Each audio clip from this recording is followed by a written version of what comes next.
8 साल का कार्यकाल पूरा हो चुका है मोदी सरकार का। आप लोग जो है 10 में से कितने नंबर दे रहे हैं? सर मैं तो मोदी जी को 10 में से 10 नंबर देना चाहूँगा। क्या वजह मानते हैं कि 10 में से 10 नंबर दें? क्योंकि जिन वजहों से मोदी जी को लेके आए थे, मोदी जी ने वो सारा अपना वचन पूरा करके दिखाया है। सबसे पहले धारा 370, उसके बाद दूसरा आपका राम मंदिर। 10 में से वो लिमिट तो है नहीं, मैं तो देखा यार तो प्लस माइनस करके तो भैया 10 में से 10 है। देखो जी, अगर मेरा बस चले तो 10 से ऊपर कोई लिमिट हो तो मैं ज़्यादा दे दूँ, 10 के 11 भी दे दूँ। ऐसा क्यों? लेकिन लिमिट नहीं है, क्योंकि उन्होंने काम ही ऐसे किए। आज 8 साल हो गए उनको, जो भी होगा बेमिसाल गए हैं वो। फिर आज हाईवे बन रहे हैं, आज रोड बन रहा है, जो कह रहे हैं बेच दिया। आज नई दिल्ली का रेलवे स्टेशन देख लीजिए, वर्ल्ड क्लास रेलवे स्टेशन है, कहाँ बेच दी? जहाँ रेल 4-4 घंटे लेट चलती थी वहाँ पर टाइम पे चल रही, कहाँ पे बेच दी? आप विकास का काम कर रहे हैं, आप सफाई का काम कर रहे हैं, बहुत अच्छा कर रहे हैं। आप हिंदू मुस्लिम लड़ाने का काम कर रहे हैं, गड़बड़ कर रहे हैं। तो दोनों बातें अपनी जगह। मोदी सरकार को मैं अगर आप 10 में से मार्किंग मांगते हैं तो पूरी तरह से मैं 9 मार्क तो देना चाहूँगा, क्योंकि मोदी सरकार और मोदी गवर्नमेंट ने जो काम किया है उस पे मुझे ऐसा लग रहा है कि जो भी काम हुआ है जेन्युइन काम हुआ है। ठीक है, देखिए मोदी सरकार को 10 में से 9 नंबर तो देना ही चाहिए, क्योंकि वजह यही है कि देश में सबसे ज़्यादा जो युवा है वो खुशहाल है। आज आप देखेंगे जो युवा पहले 2000 का फ़ोन रखते थे, आज 20,000 का रख रहे हैं। सर मैं तो बहुत नंबर दे रहा हूँ, 10 में 10 दे रहा हूँ। यस सर एक बार नाम बता दीजिए।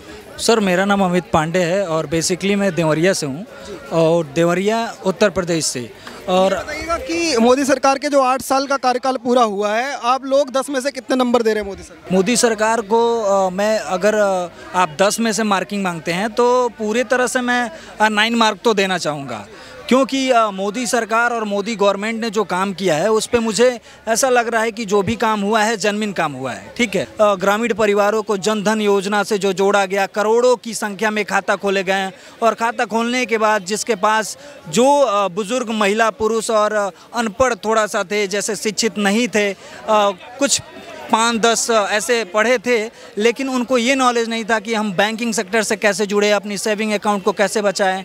तो वो एक छोटा सा हम पहल कहें, लेकिन वो छोटा सा पहल तो था, लेकिन एक तरह से जो देश में क्रांति लेके आया ये बैंकिंग सिस्टम ने, बहुत ही अच्छा क्रांति लेके आया और लोगों को बैंकिंग और बैंक से जोड़ा। इस तरह से इन्होंने कहा कि जनधन योजना के जरिए जो है मोदी सरकार ने बड़ा बदलाव देश के अंदर लाया। आप लोग 8 साल पूरे होने के ऊपर 10 में से कितने नंबर देते हैं मोदी सरकार? देखिए मोदी सरकार को 10 में से 9 नंबर तो देना ही चाहिए, क्योंकि वजह यही है कि देश में सबसे ज़्यादा जो युवा है वो खुशहाल है।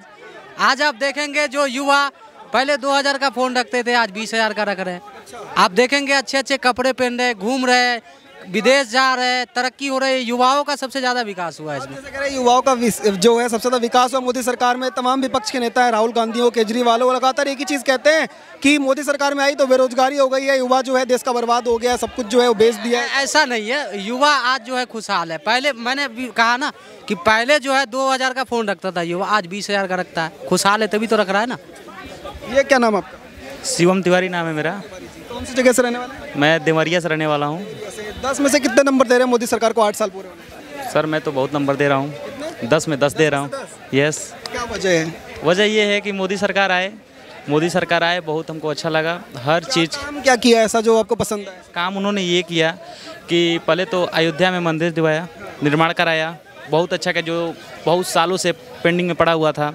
ये एक बार नाम बता दीजिए। पंकज भारद्वाज। पंकज भारद्वाज जी बताइएगा, मोदी सरकार के 8 साल का कार्यकाल पूरा हो चुका है, विपक्ष कह रहा है पूरी तरह से जो है देश डुबा दिया है, तमाम जो चीज़ें हैं वो बेच दी हैं, गर्त में देश की अर्थव्यवस्था जा रही है। आप लोग क्या मानते हैं 8 साल में क्या कामयाबी है? देखिए जो 8 साल में जो 2 साल पूरा विश्व जूझ रहा था कोरोना महामारी से, उसमें माननीय प्रधानमंत्री नरेंद्र मोदी की अगुवाई में इस देश की जनसंख्या को बचाने का, जो ऑक्सीजन का एकदम महामारी बची थी उसको कंट्रोल करने का, और विदेशों में अपने देश को तो बचाया और विदेशों को भी अपने सहयोग से ऑक्सीजन देकर वहाँ के भी लोगों का जान बचाया। ये है पहली उपलब्धि। दूसरी उपलब्धि जो की बात कर रहे हैं देश डुबो दिया, कहाँ डुबो दिया? देखिए जो देश की बात करते हैं 60 साल से उन्होंने राज किया, कितने स्कूल जो कॉलेज बनाए, कितना मेडिकल इंडस्ट्री था। 60 साल छोटे नहीं होते, ये तो मात्र 8 साल है। 8 साल में 22 एम्स को खोलना, ये उपलब्धि है। ये इनको विकास नहीं दिखता, गड्ढे विकास दिखते थे, आज हाईवे बन रहे हैं,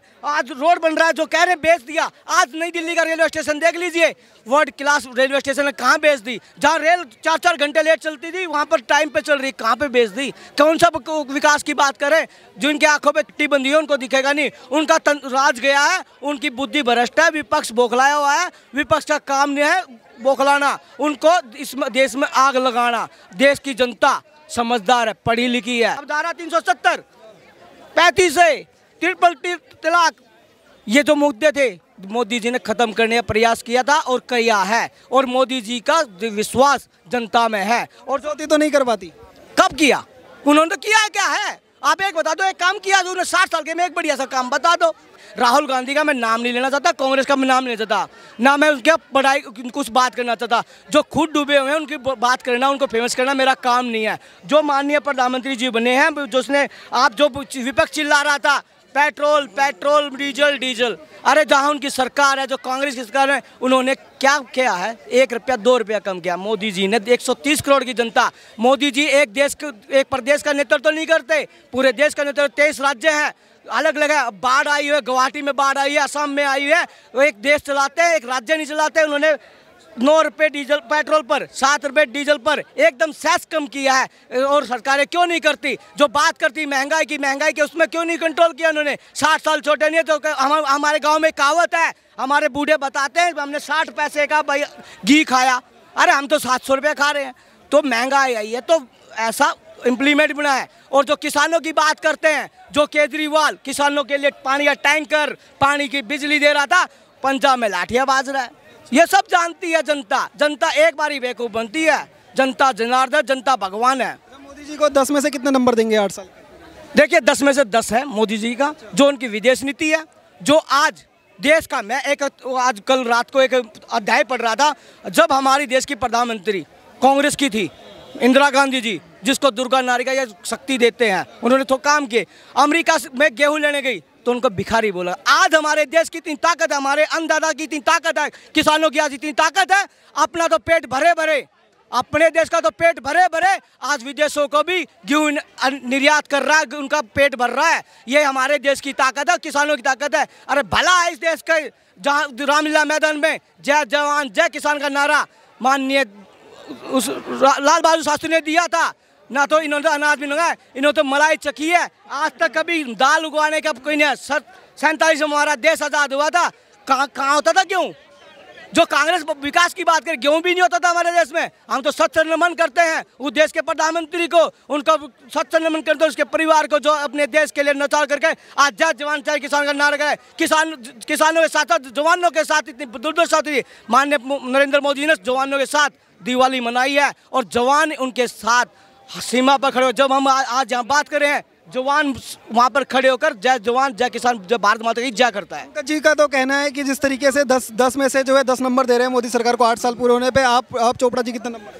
देखो जी, अगर मेरा बस चले तो 10 से ऊपर कोई लिमिट हो तो मैं ज़्यादा दे दूँ, 10 के 11 भी दे दूँ। ऐसा क्यों? लेकिन लिमिट नहीं है, क्योंकि उन्होंने काम ही ऐसे किया। आज 8 साल हो गए उनको, जो भी होगा बेमिसाल गए हैं वो, बिल्कुल बेमिसाल। कांग्रेस तो कह रही है पूरी तरह से देश गर्त में ला दिया है। अरे कांग्रेस को क्या पता, कांग्रेस तो कहते हैं खुद डूबेंगे सनम, लेकिन तुम्हें भी ले डूबेंगे। मेरे को ये बताओ कि राहुल गांधी जी अभी वहाँ गए थे लंदन में, उन्होंने बोला पूरी जो इंडिया है कैरोसिन के ऊपर है, अगर एक चिंगारी देने की देर है। और वहाँ के जो NRI का समूह था, वहाँ से फ़ोन आ रहे हैं, वो खुद कह रहे हैं, कहते हैं यार इनको तो कुछ बोलना नहीं आता, इनको कहाँ भेज दिया। वो जिनको एड्रेस कर रहा था वहाँ से फ़ोन आ रहे हैं, वो कह रहे हैं इनको किसने भेज दिया। कहता है ये तो पूरे कांग्रेस को ले डूबेगा, ये तो मतलब कुछ दिनों के लिए रहेगा, कांग्रेस की हालत क्या होगी।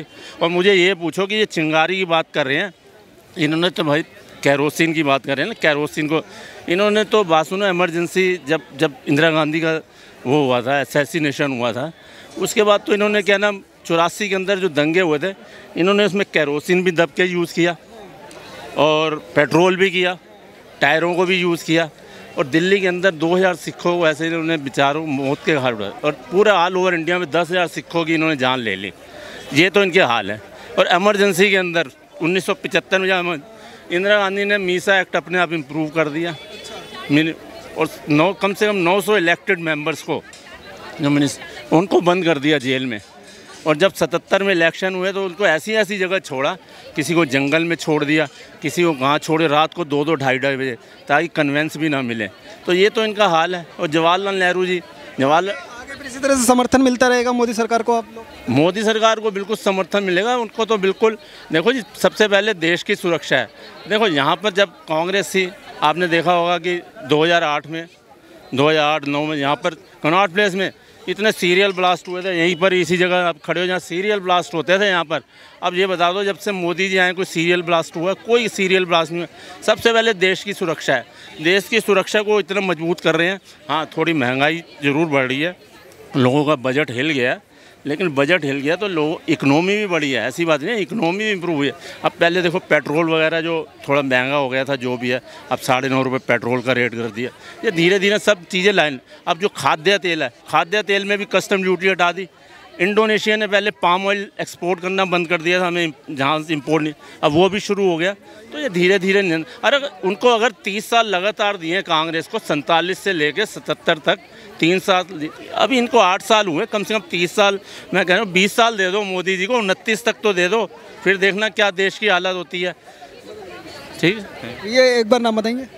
ललित जी, ये बताइएगा कि जिस तरीके से अब 8 साल का कार्यकाल पूरा हो चुका, मोदी जी को कितने नंबर दे रहे हैं 10 में से? आप भाई कोई सीमा तो है नहीं, तो आपने 10 रखे हैं, 100 में से रखते तब भी कम पड़ते। 10 में से कितने होंगे फिर भी? भाई 10 में से वो लिमिट तो है नहीं, मैं तो देखा यार तो प्लस माइनस करके तो भैया 10 में से 10 है। 10 में से 10? ऐसा मतलब क्या है कि जो मोदी सरकार ने कर दिखाया 8 साल में, बाकी सरकार नहीं कर सकती? जो मोदी सरकार है, ना खाऊंगा ना खाने दूंगा स्कीम में चली है, और ये सच्चाई भी है।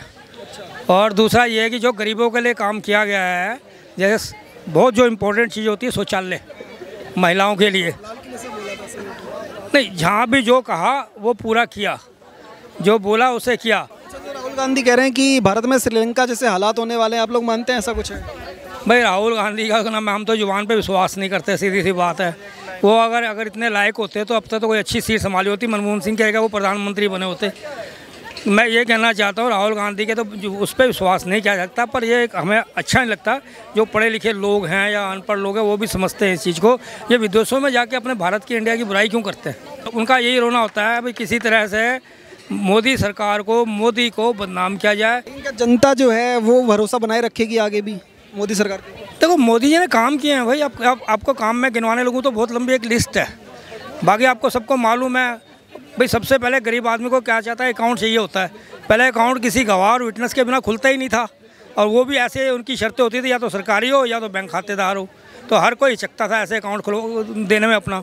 तो मैं कहना चाहता हूँ सबसे पहले तो उन्होंने जो है जनता को दिया है अकाउंट खोलने का, सबसे बड़ी सहायता दी है। उसके बाद उन्होंने हाउस दिए बना के, गरीब लोगों को हाउस के लिए उन्होंने पैसा दिया है। बेरोजगार युवाओं के लिए उन्होंने एक स्किल स्कीम चलाई है कि आप हाथ के काम सीखिए, अपने पैरों पे खुद करिए। कई लोग, हज़ारों लोग खड़े हुए हैं और हज़ारों ने लोन लिया है। अब जिसको नहीं लोन मिलता, यानी मेरे को अगर रोटी नहीं मिली तो मैं तो उल्टी बातें कहूँगा, अगर मुझे रोटी मिल रही है पेट भर के, मैं क्यों बोलूँगा किसी के बारे में? तो वो लोगों का काम है शोर मचाने का, और विपक्ष तो हमेशा शोर मचाएगा। विपक्ष का चाहे कोई भी रहा हो, वो हमेशा अगेंस्ट ही बोलेगा, सही नहीं बोलेगा, पर देश की छवि को ख़राब नहीं करना चाहिए। ये एक बार नाम बता। मेरा नाम सुमंतोष तिवारी है। बताइएगा 8 साल का कार्यकाल पूरा हो चुका है मोदी सरकार का, आप लोग जो है 10 में से कितने नंबर दे रहे हैं? सर मैं तो मोदी जी को 10 में से 10 नंबर देना चाहूँगा। क्या वजह मानते हैं कि 10 में से 10 नंबर? क्योंकि जिन वजहों से मोदी जी को लेके आए थे, मोदी जी ने वो सारा अपना वचन पूरा करके दिखाया है। सबसे पहले धारा 370, उसके बाद दूसरा आपका राम मंदिर, और 3 तलाक का जो ये मुद्दा जो आया, ये सारा काम जो मोदी जी ने अपने कमिटमेंट में दिया था वो सारा करके दिखाया है। तो आप लोग जो है, जो राहुल गांधी कह रहे हैं कि देश जो है श्रीलंका बनते जा रहा है, भारत देश जो है, आप लोग ऐसा कुछ मानते हैं? अच्छा, राहुल गांधी श्रीलंका में तो है नहीं। राहुल गांधी कभी चाइना में रहते हैं, कभी यूएसए में मिलते हैं, कभी बैंकॉक में होते हैं, कभी मतलब मसाज करा रहे होते हैं। तो राहुल गांधी के बयानों को उतना सीरियस लेने की ज़रूरत नहीं है, क्योंकि उनका कोई ऐसा मतलब अचीवमेंट नहीं रहा। आप लोग जो है वो यही भरोसा आगे भी बनाए रखेंगे क्या? जी बिल्कुल, मोदी जी के ऊपर देश का भरोसा है, क्योंकि मोदी जी एक ग्लोबल लीडर हैं।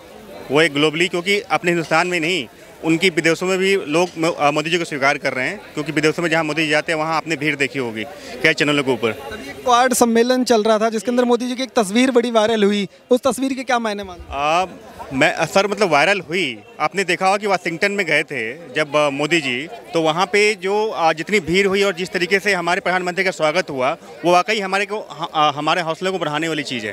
तो जी बिल्कुल होता है। तो इन मुद्दों में अगर हम कहें तो मोदी जी कहीं ना कहीं एक ताकतवर नेता के हाथ में हमारा देश की कमान है, तो आप हम कैसे हम ये कहें कि हम मोदी जी आने वाले टाइम में नहीं रहेंगे। हमें तो मोदी जी की मतलब बहुत ज़रूरत है आने वाले टाइमों में। विपक्ष के आरोप जितने भी लगते रहे बट देश की जनता जो है वो भरोसा करे। विपक्ष अभी है कौन? सबसे मजबूत पार्टी आप कांग्रेस की बात कर रहे हैं, वो तो बेरोजगार है। कांग्रेस के नेता ही मतलब बेरोजगारी का मुद्दा उठाते हैं, क्योंकि पूरी ही पार्टी बेरोजगार हुई बैठी है। खुद ही बेरोजगार। जी जी जी। सर एक बार नाम बता दीजिए। फिरोज। फिरोज जी, ये बताइएगा कि 8 साल का मोदी जी का जो कार्यकाल पूरा हुआ है, आप लोग क्या मानते हैं कि जो है वो सफल कार्यकाल है, या फिर जिस तरीके से विपक्ष जो है वो कह रहा है कि गर्त में जा रहा है? कितने नंबर, आप कितने नंबर दे रहे हैं 10 में से? नंबर नहीं दिया जा सकता, दोनों सफलताएं असफलताएं दोनों हैं। जो माननीय प्रधानमंत्री की जो सफलताएं हैं उसके लिए सर आंखों पे बहुत बढ़िया बात है। जो असफलताएं उसको गिनाइए, चूँकि देखिए मीडिया और हमारा काम सिर्फ ये है कि जो सरकार की सफलताएं हैं उससे हम फायदा लें, और जो असफलताएं उसे बताएं, इसे सही करिए अगर आपको अपने देश को बढ़ाना है। ऐसी चीज़ें हैं जो करनी चाहिए आने वाले टाइम में। और सबसे पहले काम है, आप विकास का काम कर रहे हैं, आप सफाई का काम कर रहे हैं, बहुत अच्छा कर रहे हैं। आप हिंदू मुस्लिम लड़ाने का काम कर रहे हैं, गड़बड़ कर रहे हैं। तो दोनों बातें अपनी जगह हैं। जो अच्छा काम कर रहे हैं, आप देश को बचाने के लिए काम कर रहे हैं, बहुत अच्छी राजनीति कर रहे हैं, बहुत अच्छी फॉरेन आपकी नीति चल रही है, बहुत बढ़िया बात है। फॉरेन नीति अच्छी चल रही है, राहुल गांधी कह रहे हैं डुबा रही है पूरा देश। आप राहुल गांधी अपनी बात कहेंगे, मैं अपनी बात कहूँगा। यार मैं राहुल गांधी से क्यों कहूँ? मैं राहुल गांधी थोड़ी ना हूँ। कुछ जगहों पर बहुत अच्छी फॉरेन नीति आई है। हमने रशिया के बारे में जो स्टैंड लिया बहुत अच्छा लिया, ठीक। हमने चाइना के अगेंस्ट स्टैंड लिया, बहुत अच्छा लिया। लेकिन उसी के बाद जब आप आते हो देश के अंदर की बात करते हो तो आप कहोगे एक नया मंदिर मस्जिद का मुद्दा छोड़ दोगे। आप ये बताओ, एक मंदिर का मुद्दा छेड़ने के बाद आपको एक छोटा सा एग्जाम्पल देता हूँ। 1990 से लेकर के यानी 1980 के दशक में जब हम मंदिर मस्जिद पे लड़ रहे थे तो चाइना बहुत आगे बढ़ रहा था। हमने 10 साल गंवा दिया और चाइना हमारे और चाइना 80 तक हम बराबर थे। 10 साल में हम उससे 25 साल पीछे हो गए। फिर एक नया मुद्दा उठा दोगे, हम उससे 40 साल पीछे हो जाएंगे। आप ऐसी चीज़ ले आओ जिससे हमारा देश बढ़े, जिससे हमारा देश चले। जहाँ जहाँ पे प्रधानमंत्री जी ये करेंगे बहुत बढ़िया, हमेशा उनके लिए सराह करेंगे। भाई एक ईमानदार आदमी है, बहुत बढ़िया आदमी है, एक बड़े कर्मठ लेवल से इतने नीचे उठ करके ऊपर आए हुए हैं, ये प्रजातंत्र की एक निशानी है और ये माना जाता है। तो जो अच्छी बात है वो अच्छी बात है, जो बुरी बात है वो बुरी बात है। कौन से काम मानते हैं जो पिछले 8 साल में हुए जो दूसरी सरकार में नहीं कर पाए? जो हमारी फॉरेन नीति थी, विदेश नीति थी, उसमें एक नई चीज़ लाए। हम कॉन्फिडेंस से बोलने लगे। हम थोड़ा सा अपने आप को दब करके बोलना चाहते थे लेकिन आगे बढ़ के बोलने लगे, तो ये भी एक अच्छी बात है।